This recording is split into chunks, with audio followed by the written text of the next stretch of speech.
Hello lovelies, welcome to Narc Free Formula. My name is Freedom, thank you for joining me. In today's episode we are going to discuss the 3 reasons why you should never confront a narcissist when it comes to them lying. If that sounds interesting, hit the like button and let's get down to it. Alright, before I start, 2 things. 1, I've got notes, so if I'm looking down that's what I'm doing. But 2, let's just accept that narcs lie. That's a fact. Narcs lie by omission, so they fail to mention certain things. They lie outright, blatantly. They lie to your face. They create huge, elaborate lies that they keep up for years. And then there's the little white lies that they do on a daily basis. They just sprinkle through your everyday average communication so you can't tell when they're lying about the big stuff. So let's just accept that as a fact. Narcs lie, but when you're with them in the beginning you don't realize that they're lying because there's no way of gauging what is real and what's not. So when someone's telling you stories about their past, there's no way of finding out if they actually did all the things that they say they did, or if it was actually someone else and they just co-opted the story.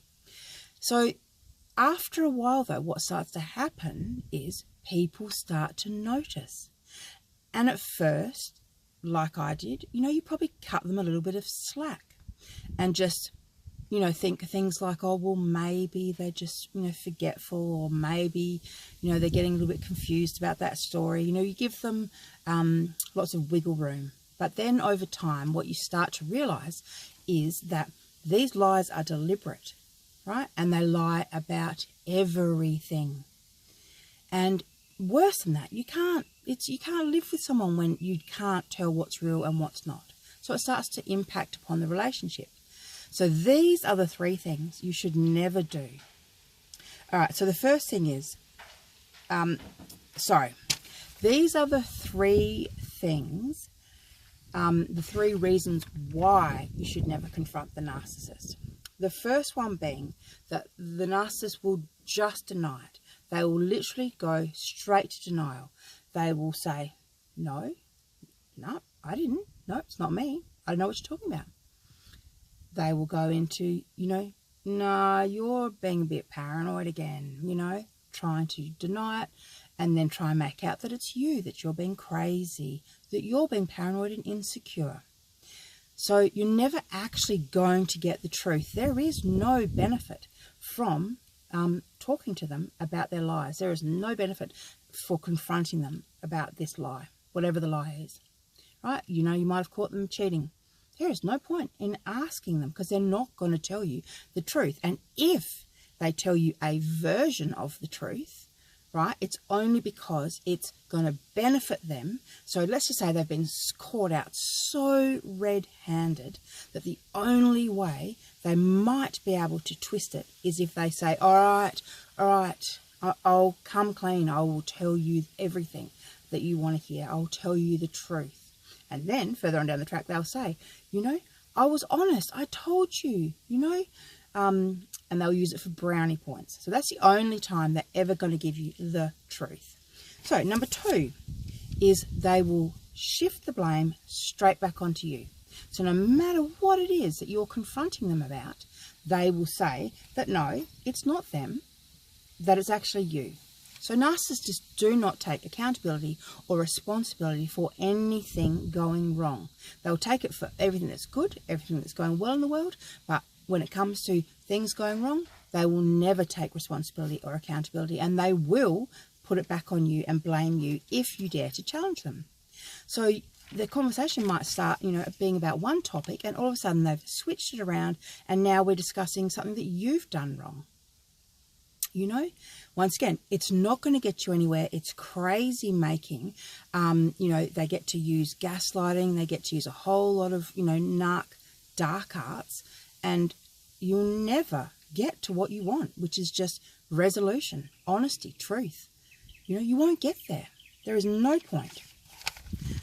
So they'll get you from the offensive to the defensive, and before you know it, you're justifying your behaviour and wondering how it is that you got to the position that you're in. So, you confronted them about cheating, and now you're having to go through your phone and your text messages and explain about text messages to, I don't know, the butcher or the guy that fixes the computers, or, you know, anyone will do. Let's face it, the narc will pick any random man's name or number, as long as they can put the blame back on you. Okay, so the third most important part about why we don't confront them when we know they're lying is that narcissists, you know, they're running a false construct. So they're wearing a mask, they're acting a character, they're playing a certain role. And when you start to question it, when you start to say, hey, you know, you're not telling the truth, that's when the narcissists realize that you're cottoning onto them, that you're starting to figure things out. Right? And depending on where you are in the situationship, this could put you at risk. Quite literally, it could put you at risk. Things could get volatile really quickly, especially, as I said, when they've been, they feel so attacked, because that's, you know, that's our narc's role, you know. So they feel attacked, then they've spun it around back on you. Now they're angrily going through your phone, challenging you, and like I said, and if you keep pushing it, if you keep saying, no, I haven't done anything wrong, but you have, that could actually become physically dangerous for you, because they're realizing that they're losing control of the situation. They're realizing that you are actually seeing them for who they really are, and that the false construct is crumbling. So even if they manage to spin things around and get you back on side, in this particular incident, what has now happened is they are now aware of the fact that you're starting to wake up, you're starting to clue in on them, and now the time has been set off. Right, so now they know it's going to be X amount of time before X, Y, and Z will happen, and then everything's going to turn to hell in a handbag. They've been here before. They've done this before. They know the patterns of how it all plays out. They know that once someone starts using the words narcissist and psychopath and sociopath, that they've got about a year before that person figures them out. Like, they know, and they know that they can distract you and they can drag these things out a little bit longer to suit their own time frame. But the reality is, like I said, you've alerted them to the fact that you don't believe them, which means if you don't believe them about this, you don't believe them about other things, which means their false construct is now threatened, which, as I said, puts you at risk. So that is my top point. You know, don't put yourself at risk with these guys or with these individuals, because you're never, like I said, you're never going to get the honesty that you're looking for. You're never going to get them to sit down and tell you all about it and sort it out and resolve things. That's just not going to happen. But all you are going to do is put yourself at risk. All right, lovelies, you know the answer to this. Get narc free and stay narc free. So if you're dealing with narcissists, remember to subscribe to the channel. I'm going to try to do more lives, but I'm having problems getting live purely because everyone's on the internet at the moment, thanks to the old, I'll spell it out, CORONA, because as soon as I say it, it affects my monetization on the video, so I'm just not going to say it. So anyhow, darlings, get narc free and stay narc free. That's always going to be the answer. Once you know they're a narcissist, there is no point in wasting any more time.